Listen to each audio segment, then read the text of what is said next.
Assalamualaikum warahmatullahi wabarakatuh. Dr. Fauzia on the Boat of Conscience. Ini hari keempat kami di sini.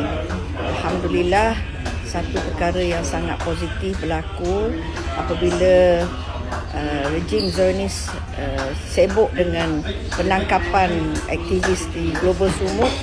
Dia memberi positif impact kepada pelayan-pelayan di Gaza kerana mereka dapat pergi menangkap ikan tanpa diganggu gugat oleh IOF yang selalu berada di perairan mereka untuk menangkap, menembak dan merosakkan kapal-kapal mereka.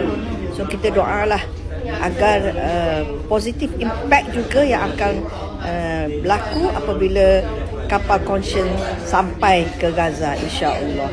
Assalamualaikum warahmatullahi wabarakatuh.